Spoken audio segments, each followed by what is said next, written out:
বিএনপিকে নিয়ে ভারতের গভীর ষড়যন্ত্র ফাঁস। ভারত ও বাংলাদেশের সম্পর্ক ইতিহাস, রাজনীতি, ভূকৌশলগত অবস্থান এবং পারস্পরিক স্বার্থের জটিল সমন্বয়ে গড়ে উঠেছে। এই সম্পর্কের গতি প্রকৃতি বাংলাদেশের প্রধান রাজনৈতিক দলগুলোর, বিশেষ করে আওয়ামী লীগ এবং বাংলাদেশের জাতীয়তাবাদী দল অর্থাৎ বিএনপির সঙ্গে ভারতের সম্পর্কের উপর নির্ভর করে বারবার রূপান্তরিত হয়েছে।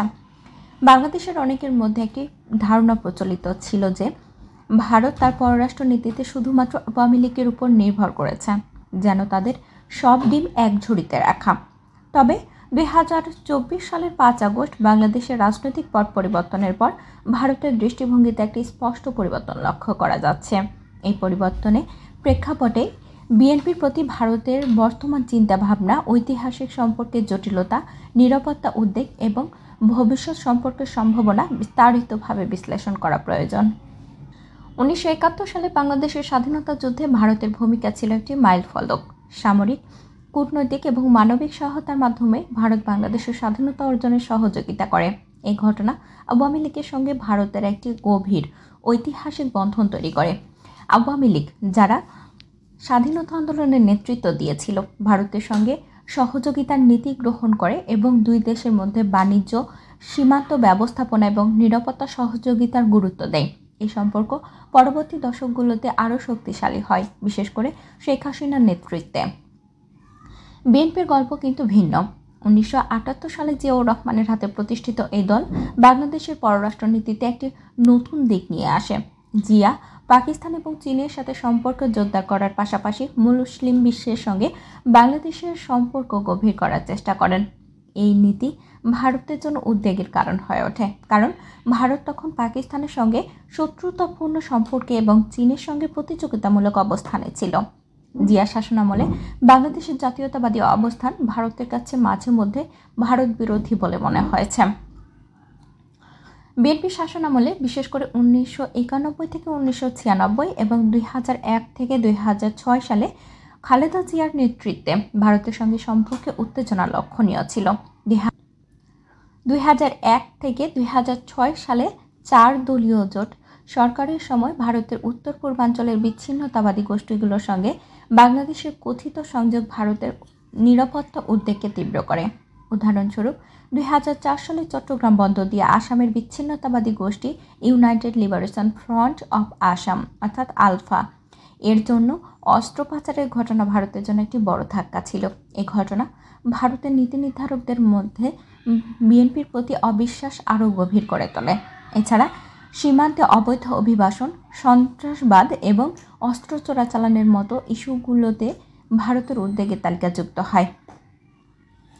বিএনপি অবশ্য বারবারই দাবি করে এসেছে যে তারা ভারত বিরোধী নয়, তারা বাংলাদেশের পররাষ্ট্র নীতিতে সমতা এবং স্বাধীনতার উপর জোর দেয়। তাদের মতে ভারতের সঙ্গে সম্পর্ক বজায় রাখার পাশাপাশি অন্য দেশগুলোর সঙ্গে সম্পর্ক গড়ে তোলা বাংলাদেশের জাতীয় স্বার্থের জন্য জরুরি। কিন্তু ভারতের দৃষ্টিকোণ থেকে বিএনপি এই অবস্থান প্রায়শই ভারতের স্বার্থের বিরুদ্ধে বলে বিবেচিত হয়েছে। ফলে দুই পক্ষের মধ্যে আস্থার ঘাটতি দীর্ঘদিন ধরে বজায় ছিল। 2014 সালের ভারতে নরেন্দ্র মোদীর নেতৃত্বে ভারতীয় জাতীয় পার্টি অর্থাৎ বিজেপি ক্ষমতায় আসার পর বিএনপি ভারতের সঙ্গে সম্পর্ক উন্নয়নের একটি সক্রিয় উদ্যোগ নেয়। বিএনপির নেতারা মনে করেছিলেন কংগ্রেসের সঙ্গে আওয়ামী লীগের ঐতিহাসিক সম্পর্কের বিপরীতে বিজেপির সঙ্গে নতুন একটি সমীকরণ গড়ে তোলা সম্ভব। এই লক্ষ্যে তারা দিল্লিতে বিজেপির শীর্ষ নেতাদের সঙ্গে একাধিকবার সাক্ষাৎ করেন। প্রাথমিকভাবে কিছুটা ইতিবাচক সাড়া মিললেও এই উদ্যোগ খুব একটা বেশি দূর এগোয়নি।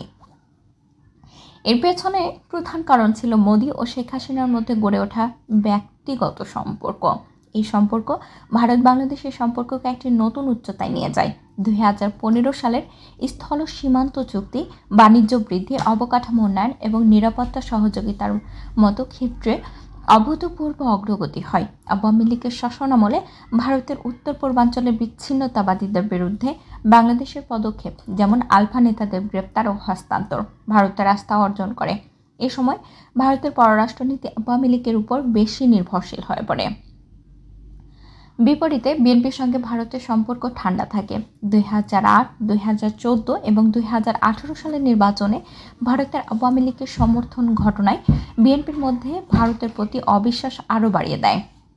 এই নির্বাচনগুলো স্বচ্ছতা নিয়ে প্রশ্ন থাকলে ভারত আওয়ামী লীগের পাশে দাঁড়ায়, যা বিএনপির জন্য হতাশার কারণ হয়ে ওঠে। বিএনপি নেতারা মনে করেন ভারত তাদের কখনোই গ্রহণ করেনি এবং শুধুমাত্র আওয়ামী লীগের সঙ্গে কাজ করতে চায়। 2024 সালের 5 আগস্ট বাংলাদেশের একটি নাটকীয় রাজনৈতিক পরিবর্তন ঘটে। শেখ হাসিনা সরকারের পতন এবং তার ভারতে আশ্রয় নেওয়ার ঘটনা ভারত বাংলাদেশের সম্পর্ককে গতিপথকে নতুন প্রশ্ন তৈরি করে। আওয়ামী লীগের রাজনৈতিক প্রভাব কমে যাওয়ার সঙ্গে সঙ্গে বিএনপির জন্য নতুন সম্ভাবনা তৈরি হয়। এই পরিস্থিতিতে ভারতের নীতি নির্ধারকরা তাদের কৌশল পুনর্বিবেচনা করতে শুরু করেন। দিল্লির পর্যবেক্ষকদের মতে আওয়ামী লীগ দ্রুত রাজনৈতিক প্রত্যাবর্তনের সম্ভাবনা কম, আর আগামী নির্বাচনে বিএনপির ভালো ফল করার সম্ভাবনা বেশি। ফলে বিএনপি এখন ভারতের জন্য একটি গুরুত্বপূর্ণ রাজনৈতিক শক্তি হিসেবে বিবেচিত হচ্ছে। ভারতের নিরাপত্তা ও কূটনৈতিক বিশ্লেষকরা মনে করেছেন, বিএনপি যদি ভারতের মূল উদ্বেগগুলো সমাধান করতে পারে তাহলে সম্পর্কে নতুন দ্বার উন্মোচিত হতে পারে। ভারতের প্রধান উদ্বেগগুলোর মধ্যে রয়েছে উত্তর পূর্বাঞ্চলের বিচ্ছিন্নতাবাদী সমর্থন বন্ধ করা, সীমান্ত নিরাপত্তা নিশ্চিত করা এবং চট্টগ্রাম বন্দরের মতো কৌশলগত স্থানগুলোর নিরাপদ ব্যবহার। এছাড়া বিএনপির নীতি যদি ভারতের প্রতি স্পষ্ট ইতিবাচক হয় তাহলে আস্থার সম্পর্ক গড়ে উঠতে পারে। বাংলাদেশ জামায়াতে ইসলামের সঙ্গে বিএনপির সম্পর্ক ভারতের জন্য আরেকটি গুরুত্বপূর্ণ বিষয়। ভারত জামায়াতের মৌলবাদী চিন্তাধারা এবং বাংলাদেশের তালেবানাইজেশন ধারণার বিরুদ্ধে। অতীতে বিএনপি ও জামায়াতের জোট ভারতের জন্য উদ্বেগের কারণ ছিল, তবে সাম্প্রতিক সময়ে বিএনপি ও জামায়াতের সঙ্গে দূরত্ব বাড়িয়েছে। বিএনপি শীর্ষ নেতারা জানিয়েছেন জামায়াতের সঙ্গে জোট গঠন করা আর সম্ভব নয়। এই পরিবর্তন ভারত সরকার সতর্কতার সঙ্গে পর্যবেক্ষণ করছেন।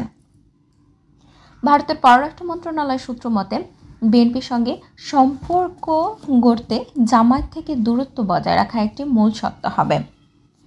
মোদি ও হাসিনার ব্যক্তিগত সম্পর্ক ভারত বাংলাদেশের সম্পর্কে একটি বড় ভূমিকা পালন করছে। তাদের সম্পর্কের ফলে দুই দেশের মধ্যে বাণিজ্য সংযোগ এবং নিরাপত্তা সহযোগিতা অভূতপূর্ণভাবে বৃদ্ধি পেয়েছে। উদাহরণস্বরূপ ভারতের উত্তর পূর্বাঞ্চলের জন্য বাংলাদেশের বন্দর ব্যবহার, বিদ্যুৎ রপ্তানি এবং যৌথ সীমান্ত ব্যবস্থাপনা এই সম্পর্কের সাফল্য। বিএনপির সঙ্গে এমন কোনো ব্যক্তিগত রাজনৈতিক গড়ে ওঠেনি এবং ভারতে আওয়ামী লীগের সমর্থনের ইতিহাস বিএনপির জন্য একটি বড় বাধা হয়ে দাঁড়িয়েছে। তবে বর্তমানে ভারত একটি নিরপেক্ষ অবস্থান গ্রহণ করছে। অতীতের অভিজ্ঞতা থেকে শিক্ষা নিয়ে ভারত বাংলাদেশের অভ্যন্তরীণ রাজনীতিতে সরাসরি হস্তক্ষেপ এড়িয়ে চলছে। ভারতের পররাষ্ট্র মন্ত্রণালয় বারবার বলছে তারা বাংলাদেশের একটি অন্তর্ভুক্তিমূলক এবং অংশগ্রহণমূলক নির্বাচন চাই। প্রধানমন্ত্রী মোদি বাংলাদেশের প্রধান উপদেষ্টা ডক্টর মোহাম্মদ ইউনূসের সঙ্গে সাক্ষাতে দ্রুত নির্বাচনের উপর জোর দিয়েছেন। ভারতের লক্ষ্য বাংলাদেশে একটি স্থিতিশীল সরকার প্রতিষ্ঠা, যার সঙ্গে তারা কার্যকরভাবে কাজ করতে পারে। ভারতের সঙ্গে নিরাপত্তা সবসময় প্রধান বিষয়। বাংলাদেশের সঙ্গে সম্পর্কে নিরাপত্তা ব্যবস্থা, অবৈধ অভিবাসন, সন্ত্রাসবাদ এবং বিচ্ছিন্নতাবাদীদের সমর্থন বন্ধ করা ভারতের অগ্রাধিকার। অতীতে বিএনপির শাসনামলে এই বিষয়গুলো ভারতের উদ্বেগ বাড়িয়েছেন। উদাহরণস্বরূপ চট্টগ্রাম বন্দর দিয়ে অস্ত্র পাচার এবং উত্তর পূর্বাঞ্চলের বিচ্ছিন্নতাবাদীদের জন্য নিরাপদ আশ্রয়ের অভিযোগে ভারতের মনে গভীর ক্ষত তৈরি হয়েছে। বিএনপির জন্য এখন চ্যালেঞ্জ হলো এই উদ্বেগগুলো সমাধান করা।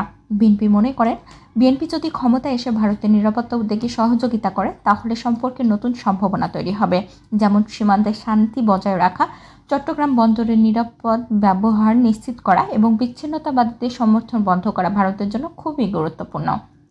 এছাড়া ভারত চায় বাংলাদেশ চীনের সঙ্গে তার সম্পর্কের ক্ষেত্রে ভারসাম্য বজায় রাখুক, যাতে ভারতের ভূকৌশলগত স্বার্থ ক্ষতিগ্রস্ত না হয়।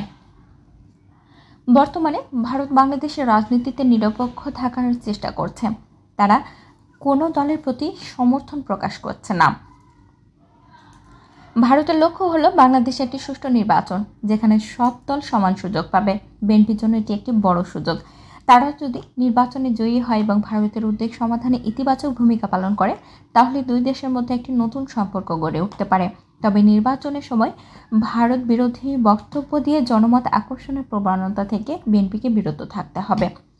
ভারতের নিরাপত্তা বিশ্লেষক শান্তনু মুখার্জির মতে, ক্ষমতা এলে বিএনপি বাস্তববাদী অবস্থান গ্রহণ করবে, যা সম্পর্কে মধুর করতে সহায়ক হবে। বিএনপিকে নিয়ে ভারতের বর্তমান চিন্তাভাবনা অতীতের তুলনায় অনেক বেশি উন্মুক্ত। অতীতের অবিশ্বাস এবং উদ্বেগ থাকলেও বাংলাদেশের নতুন রাজনৈতিক বাস্তবতা ভারতকে বিএনপির সঙ্গে সম্পর্ক পুনর্নির্বাচনের সুযোগ দিয়েছে। ভারত চায় বিএনপি তাদের নীতি স্পষ্ট করুক, নিরাপত্তা উদ্বেগ সমাধান করুক এবং জামায়াতের সঙ্গে দূরত্ব বজায় রাখুক। আগামী নির্বাচনে বিএনপির ফলাফল এবং তাদের পদক্ষেপ এই সম্পর্কের ভবিষ্যৎ নির্ধারণ করবে। বাংলাদেশ ও ভারতের সম্পর্কে পারস্পরিক স্বার্থ এবং আস্থা অত্যন্ত গুরুত্বপূর্ণ। বিএনপি যদি ভারতের সঙ্গে সহযোগিতার পথে এগিয়ে যায়, তাহলে দুই দেশের মধ্যে একটি শক্তিশালী ও টেকসই সম্পর্ক গড়ে উঠতে পারে। এটি কেবল দ্বিপাক্ষিক সম্পর্কের জন্যই নয়, দক্ষিণ এশিয়ার সামগ্রিক স্থিতিশীলতার জন্য গুরুত্বপূর্ণ হবে। বর্তমান পরিস্থিতি একটি গুরুত্বপূর্ণ মোড়, যেখানে সঠিক পদক্ষেপের মাধ্যমে অতীতের ভুল বোঝাবুঝি কাটিয়ে নতুন সম্ভাবনার দ্বার খোলা সম্ভব।